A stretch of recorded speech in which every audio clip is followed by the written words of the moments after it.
प्रिय विद्यार्थियों, मैं doctor S N. Rajpurohit, associate professor political science department, MLB government college Nokha, आज बीए पार्ट सेकंड के लिए भारतीय राज्य व्यवस्था प्रश्न पत्र में हम निरंतर केंद्र राज्य संबंधों के बारे में आप सभी विद्यार्थियों को जानकारी प्रदान कर रहे थे।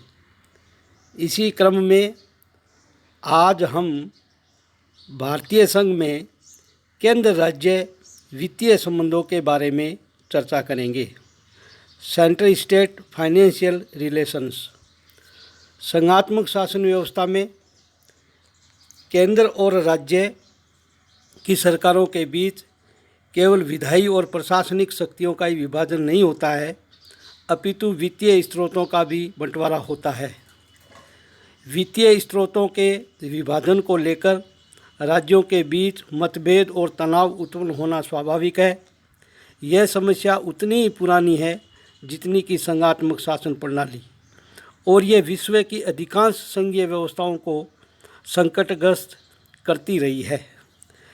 भारत में केंद्र राज्य वित्तीय संबंध संवैधानिक प्रावधान केंद्र तथा राज्यों के मध्य राजस्व के साधनों के विभाजन के आधारभूत सिद्धांत है। कार्यक्षमता, पर्याप्तता तथा उपयुक्तता, इन तीनों उद्देश्यों के एक साथ ही प्राप्ति अत्यंत कठिन थी। अतः भारतीय संविधान में समझौते की चेष्टा की गई। संविधान द्वारा केंद्र तथा राज्यों के मध्य वित्तीय संबंधों का निरूपण इस प्रकार किया गया है। नंबर 1, कर निर्धारण, शक्ति का वितरण और करों से प्राप्त आय का विभाजन। भारतीय संविधान में वित्तीय प्रावधानों की दो विशेषताएं हैं। प्रथम, संघ तथा राज्यों के मध्य कर निर्धारण की शक्ति का पूर्ण विभाजन कर दिया गया है, और द्वितीय, करों से प्राप्त आय का बंटवारा होता है। केंद्र सरकार के प्रमुख राजस्व स्रोत इस प्रकार है: निगम कर, सीमा शुल्क, निर्यात शुल्क, कृषि भूमि को छोड़कर अन्य संपत्ति पर संपदा शुल्क, विदेशी ऋण, रेलें, रिजर्व बैंक, शेयर बाजार आदि। राज्यों के राजस्व स्रोत है प्रति व्यक्ति कर, कृषि भूमि पर कर, संपदा शुल्क, भूमि और भवनों पर कर, पशुओं तथा नौकाओं पर कर, बिजली के उपयोग तथा विक्रय पर कर, वाहनों पर चुंगी कर आदि। संघ द्वारा आरोपित तथा संग्रहित तथा विनियोजित किए जाने वाले शुल्कों के उदाहरण हैं बिल, विनिमयों, प्रोमेसरी नोट, हुंडियों, चेकों आदि पर मुद्रांक शुल्क, और दवा, मादक द्रव्य पर कर, शोक श्रृंगार की चीज़ों पर कर तथा उत्पादन शुल्क।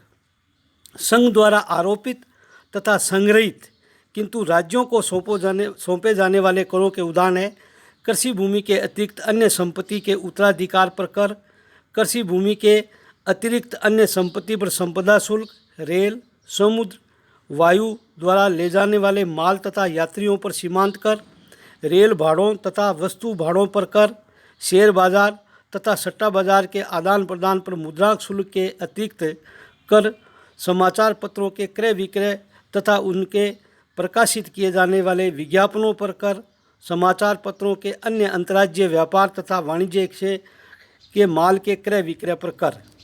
कतिपय कर संघ द्वारा आरोपित तथा संग्रहित किए जाते हैं, पर उनका विभाजन संघ तथा राज्यों के बीच होता है। आयकर का विभाजन संघीय भूभागों के लिए निर्धारित निधि तथा संघीय खर्च को काटकर शेष राशि में से किया जाता है। आयकर के अतिरिक्त औषधियों तथा शोक श्रृंगार की संबंधी चीज़ों के अतिरिक्त अन्य स्रोतों पर उत्पादन शुल्क इसके अंतर्गत आता है। दूसरा है सहायता अनुदान। संविधान के अंतर्गत केंद्र तथा राज्यों को 4 तरह के सहायक अनुदान प्रदान करने की व्यवस्था की गई है। प्रथम, पटसन व उससे बनी हुई वस्तुओं के निर्यात में जो शुल्क प्राप्त होता है, उसमें से कुछ भाग अनुदान के रूप में जूट पैदा करने वाले राज्यों बिहार, पश्चिमी बंगाल, असम तथा ओडिशा को दे दिया जाता है। द्वितीय, बाढ़, भूकंप व सूखाग्रस्त क्षेत्रों में पीड़ितों की सहायता के लिए भी केंद्र सरकार राज्यों को अनुदान दे सकती है।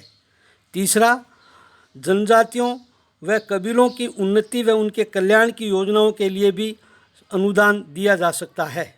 चतुर्थ, राज्यों को आर्थिक कठिनाइयों से उबारने के लिए केंद्र राज्यों को वित्तीय सहायता प्रदान कर सकता है। तीसरा बिंदु है ऋण लेने संबंधी प्रावधान। संविधान केंद्र को यह अधिकार प्रदान करता है कि वह अपनी संचित निधि की साख पर देशवासियों व विदेशी सरकारों से ऋण ले सकें।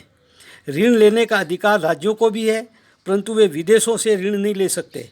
यदि किसी राज्य सरकार पर संघ सरकार का कोई कर्ज बाकी है तो राज्य सरकार अन्य कर्ज संघ सरकार की अनुमति से ही ले सकती है। इस प्रकार कर्ज देते समय संघ सरकार किसी भी प्रकार की शर्त लगा सकती है। करों की विमुक्ति।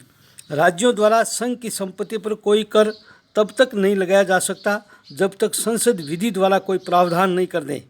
भारत सरकार या रेलवे द्वारा प्रयोग में आने वाली बिजली पर संसद की अनुमति के अभाव में राज्य किसी प्रकार का शुल्क नहीं लगा सकते हैं। इसी प्रकार संघ सरकार भी राज्य की संपत्ति और आय पर कर नहीं लगा सकती है। पांचवा बिंदु है भारत के नियंत्रक एवं महालेखा परीक्षक द्वारा नियंत्रण। भारत के नियंत्रक महालेखा परीक्षक की नियुक्ति केंद्रीय मंत्रिमंडल के परामर्श से राष्ट्रपति करता है। भारत सरकार तथा राज्य सरकारों के हिसाब का लेखा रखने के ढंग और उनकी निष्पक्ष रूप से जांच करता है। नियंत्रक तथा महालेखा परीक्षक के माध्यम से ही भारतीय संसद राज्यों की आय पर अपना नियंत्रण रखती है। वित्तीय संकट काल। वित्तीय संकटकालीन घोषणा की स्थिति में राज्यों की आय सीमा राज्य सूची में चर्चित करों तक ही सीमित रहती है। वित्तीय संकट के प्रवर्तन काल में राष्ट्रपति को संविधान के उन सभी प्रावधानों को स्थगित करने का अधिकार है जो सहायता अनुदान अथवा संघ के करों की आय में भाग बढ़ाने से संबंधित हो। केंद्र सरकार वित्तीय मामलों में राज्यों को निर्देश भी दे सकती है। निष्कर्ष के तौर पर यह कहना उचित है कि भारतीय संघवाद की सामान्य प्रकृति अर्थात केंद्रीयता के अनुकूल ही इन उपबंधों की योजना हुई है। केंद्र सरकार राज्य सरकारों की अपेक्षा वित्तीय क्षेत्र में अधिक प्रभावशाली है। प्रोफेसर एम ई फाइली के शब्दों में वर्तमान स्थिति में राज्यों के पास सीमित साधन है और अपनी अधिकांश विकास योजनाओं के लिए उन्हें केंद्र की सहायता की आवश्यकता रहती है। इसलिए उन्हें केंद्र का नेतृत्व स्वीकार करना पड़ता है। कभी कभी केंद्र के आदेशों के आगे भी झुकना पड़ता है। अब एक नया कर जिसे हम जीएसटी माल एवं सेवा कर कहते हैं, भारत के संविधान में 101वां संवैधानिक संशोधन 2016 में स्वतंत्रता के बाद किया गया सबसे बड़ा कर सुधार है। जीएसटी माल एवं सेवा कर के प्रावधान केंद्र राज्य वित्तीय संबंधों में आमूलचूल परिवर्तन करते हैं। संविधान के अनुच्छेद 268, 269, 270, 271, 279 और 286 में यथास्थान संशोधन कर कतिपय उपबंधों को निरस्त कर दिया गया है और कुछ नए प्रावधान जोड़े गए हैं। माल एवं सेवा कर मोटे तौर से देश का आर्थिक एकीकरण है, एक नई सामान्य व्यवस्था लागू करता है। अब तक देश में कई सारे करों की कर प्रणाली थी जिसकी अलग अलग राज्यों में अलग अलग दरें थी। माल एवं सेवा कर के अंतर्गत कई करों को मिलाकर एक कर बना दिया गया है। हर जिन्स और सेवा के लिए दर तय कर दी गई है जिससे देश भर में माल और सेवाओं का प्रवाह मुक्त हो जाएगा। माल एवं सेवा कर काउंसिल देश की पहली संघीय संस्था बन गई है जिसमें निर्णय आम सहमति से लिए जाते हैं। अब हम संक्षेप में केंद्र राज्य वित्तीय क्षेत्रों में तनाव के जो क्षेत्र है उसके बारे में चर्चा करेंगे। सर्वप्रथम वित्तीय साधनों के वितरण की प्रचलित व्यवस्था। वर्तमान में वित्त आयोग और योजना आयोग द्वारा वित्तीय साधनों के वितरण की प्रचलित व्यवस्था से अधिकांश राज्य संतुष्ट नहीं है। प्रचलित व्यवस्था में करों से प्राप्त होने वाली आय का प्रधान भाग केंद्रीय कोष में जाता है और अपने लोक कल्याण एवं जन विकास संबंधी दायित्वों की वृद्धि के बावजूद भी राज्यों की आय के स्रोत अत्यंत अल्प रखे गए हैं।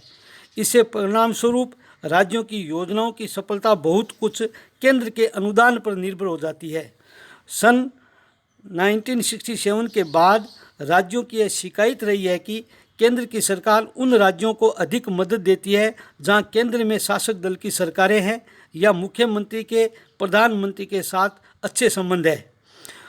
नीति आयोग के माध्यम से भी केंद्र राज्यों पर न केवल वित्तीय नियंत्रण रखता है बल्कि भेदभाव भी करता है। इसके अतिरिक्त राज्यों को दिए जाने वाले अनुदान एवं सहायता अनुदान बहुत कम है और वो अपने बढ़ते हुए दायित्वों का निर्वाह करने में असमर्थ रहते हैं। राज्यों को दिए जाने वाले कतिपय अनुदान केंद्र सरकार की स्वविवेक की शक्ति के अंतर्गत आते हैं और राज्यों को बराबर ये शिकायत रही है कि केंद्र सरकार इन अनुदानों का वितरण करते समय पक्षपातपूर्ण आचरण करती है। राज्यों की ऋणग्रस्तता। पिछले 70 वर्षों में राज्य धीरे धीरे किंतु अधिकाधिक रूप में वित्तीय साधनों के लिए केंद्र सरकार पर निर्भर होते चले गए हैं।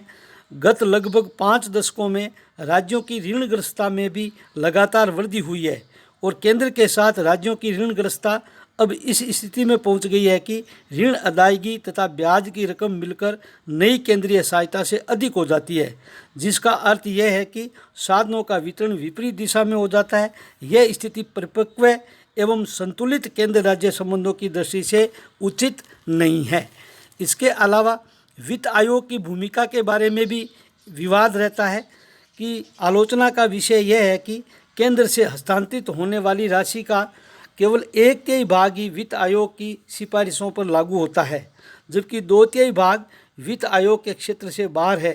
बंटवारे की यह पद्धति मनमाने ढंग की है, चाहे यह बंटवारा योजना आयोग द्वारा ही क्यों न किया गया हो। ऐसी स्थिति में केंद्र राज्य संबंधों में एक तनाव की स्थिति बनी हुई है। अक्टूबर 1959 में भूतपूर्व केंद्रीय उद्योग मंत्री MM शाह ने अहमदाबाद में लास्की इंस्टीट्यूट में भाषण में कहा था कि केंद्र एक स्टीम रोलर के तरीके से राज्यों को रौंदे जा रहा है और राज्य बड़ी ही दयनीय स्थिति में हैं। योजना आयोग के बारे में प्रोफेसर CB गेना ने ठीक ही लिखा है कि यह एक ऐसा बैंड मास्टर है जो देश की आर्थिक नीतियों के स्तर को निश्चित करता है। भारत में केंद्र राज्य संबंधों में आपातकालीन शक्तियों के साथ कुछ संविधानेतर तत्वों ने भी विवाद पैदा कर दिया है। योजना आयोग, जिसका निर्माण न तो संविधान एवं संसद ने किया है, फिर भी राज्यों पर पूर्ण नियंत्रण रखता है। सिद्धांत ये फूल के बने हुए पुतले की छाया है, किंतु व्यवहारतः ऐसी छोटी छाया ने संसार में कहीं भी इतना अधिक प्रतिनिधित्व नहीं किया है। इस प्रकार आज हमने केंद्र राज्य संबंधों के वित्तीय संबंधों के बारे में आलोचनात्मक विवेचना की। धन्यवाद। जय हिंद, जय भारत।